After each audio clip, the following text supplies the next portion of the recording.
In a quiet park in a small town, the sun was high and the trees spread their branches generously, offering beneficial shade to passers-by.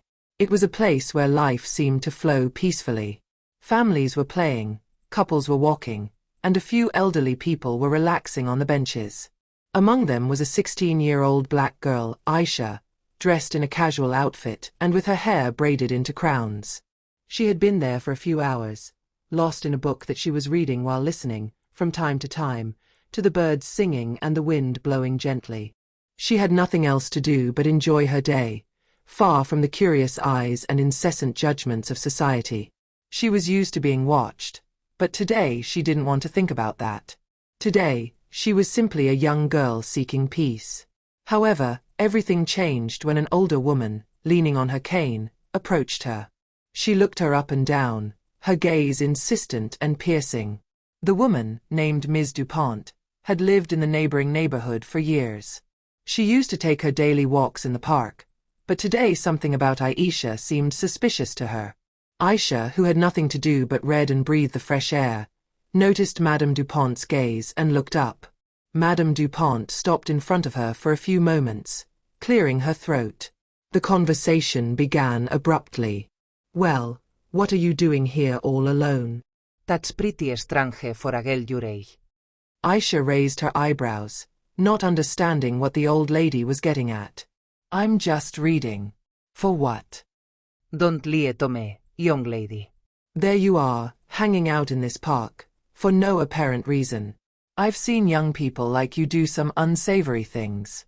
Madame Dupont shook her head, almost with an air of superiority.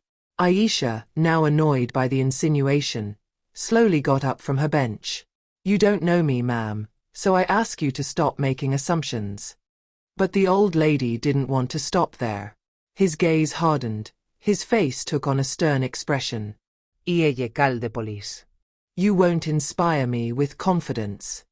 Aisha, feeling the situation degenerate, realized that it was useless to discuss any further. She headed towards the exit of the park, but before she got there, Mrs. Dupont had already taken out her phone.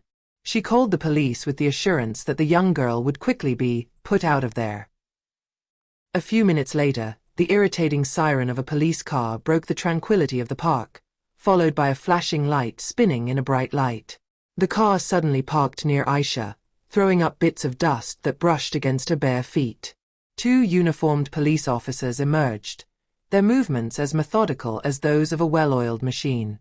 The taller of the two, with broad shoulders and an austere appearance, headed straight towards Aisha, while the other, smaller, kept his distance, seeming more reluctant to intervene. The tall agent looked at the young girl, standing before her with the authority of a man accustomed to imposing his power. Aisha, arms crossed, observed the scene with cold tranquility, while maintaining her position. She knew she couldn't let this situation get out of hand. "What's going on here?" asked the officer, his voice rigid. Aisha, aware of the injustice that already weighed on her, responded calmly, but with a hint of exasperation in her voice. "Nothing is happening. I'm just reading." His words, simple but clear, seemed to be unambiguous statements of truth, but the agent was clearly not convinced. He looked at her a moment longer, measuring her face as if searching for a reason hidden beneath her features. Then he turned to Madame Dupont, still standing a little further away, like a menacing shadow ready to add weight to his accusation. The officer's gaze hardened. "Why did this lady call the police?" he asked in a drier tone, this time visibly less friendly, as if he was expecting a solid response from Mrs. Dupont that would justify his intrusion. Mrs. Dupont, reassured by the presence of the police, seemed to swell with new confidence. She adjusted her glasses and stepped forward, her body stiff, her gaze more incisive. She was ready to play her role until the end. "This young girl has been hanging out here for hours, alone, for no apparent reason," she said in an accusatory voice. "I observed his behavior carefully. She stays there, aimless, directionless. It needs to be checked. It is for his own safety, and that of others, that I am making this report. I am only doing my duty, as a responsible citizen." The word check rang painfully in Aisha's mind, like a judgment bell ready to ring all around her. She knew this wasn't verification we were talking about here. It was an accusation disguised as legal. An accusation based on a racial prejudice as old as the history of the city itself. An accusation of suspicious behavior, simply because she was a young black girl in a place where, some people said, she should not have been alone. Mrs. Dupont's words made their way through the air, weighing heavily on the situation. Aisha felt her stomach twist. It was like a ball of tension forming, insidious, in his stomach. The police officers' gazes became heavier, more accusatory, even if they said nothing. She knew that just being there, having the look on her face, was enough to sow doubt in their minds. They had already judged her, but not yet verbally.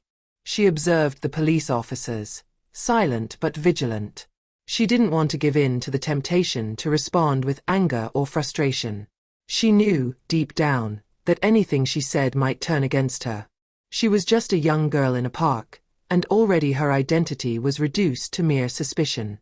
His presence in this place was perceived as an anomaly, as an intrusion into a space reserved for those who, according to certain unwritten rules, had the right to be there.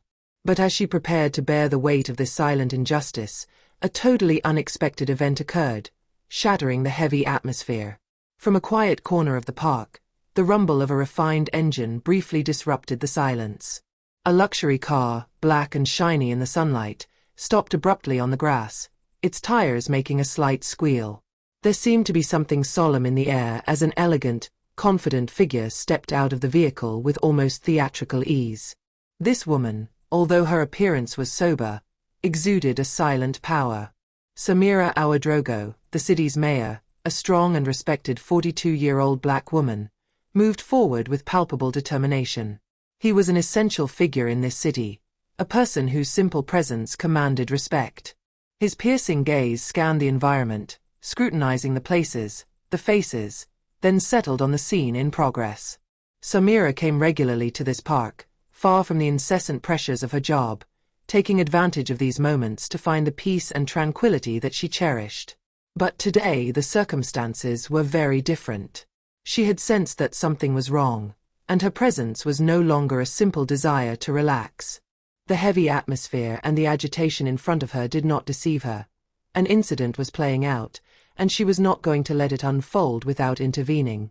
She moved forward with a determined step, her serious face and her piercing gaze falling first on the police officers, then on Mrs. Dupont.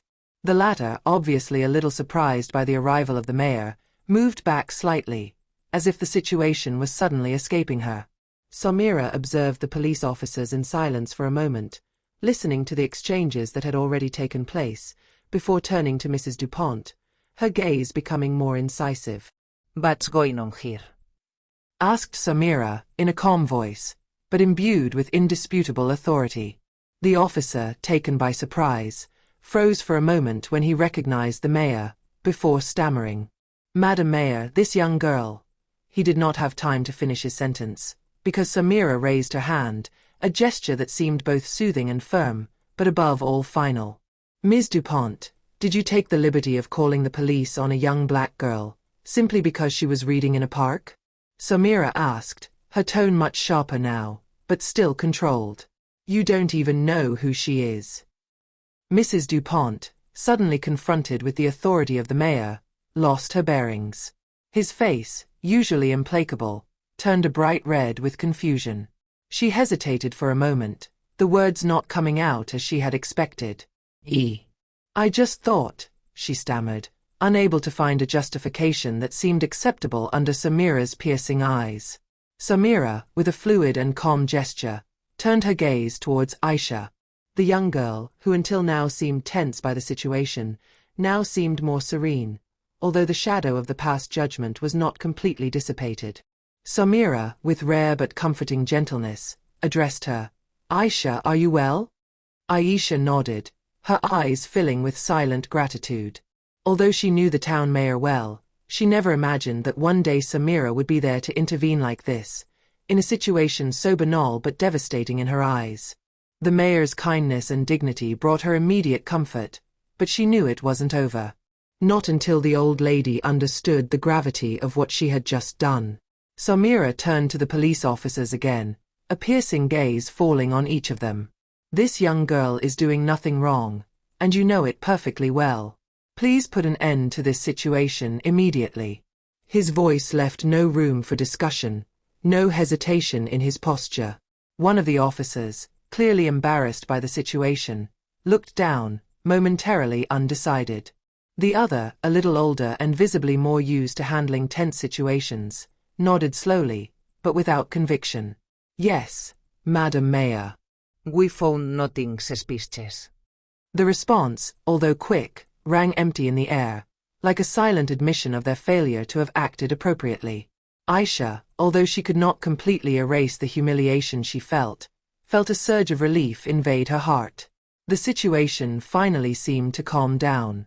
Her shoulders, which had stiffened under the pressure, relaxed a little, and she took a deep breath. She knew this was far from fair, but at least there had been some form of justice in the mayor's reaction. However, Mrs. Dupont, still in a state of denial about what had just happened, tried one last time to add her 2 cents.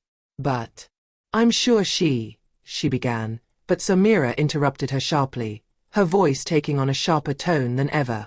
Ms. Dupont, there is a considerable gap between suspecting someone and calling the police for no good reason, she said calmly, but with a firmness that left no room for doubt. Perhaps you should think about this before making hasty judgments, based on prejudices, not facts. Samira's words were precise, like swords cutting the wind. Mrs. Dupont instantly fell silent, unable to respond, the truth hitting too hard. She lowered her head, the red of confusion still present on her face. Samira, for her part, observed the scene for a moment, her gaze resting on each person as if to weigh the situation one last time before concluding. This matter is over, she said in a calm but assertive voice.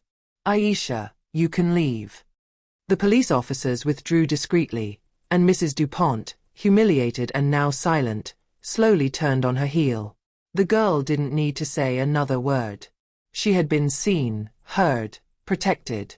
Samira, in all her dignity and authority, had just offered them all a lesson in respect and justice. A few days later, after a great uproar in the city, Mrs. Dupont found herself faced with an undeniable fact. Public opinion had taken the side of Aisha and the mayor. The townspeople, shocked by what had happened, began to question the racist attitudes and prejudices that persisted in their daily lives. As for Samira, she took a moment to chat with Aisha and encourage her to continue fighting against injustice, no matter the obstacles. You have a voice, Aisha. Don't ever let anyone tell you otherwise. Aisha, fulfilled and inspired by the mayor's intervention, smiles at him. Thank you, Madam Mayor. It was a lesson for the city, and a reminder that even those who seem insignificant can, sometimes, have enormous transformative power.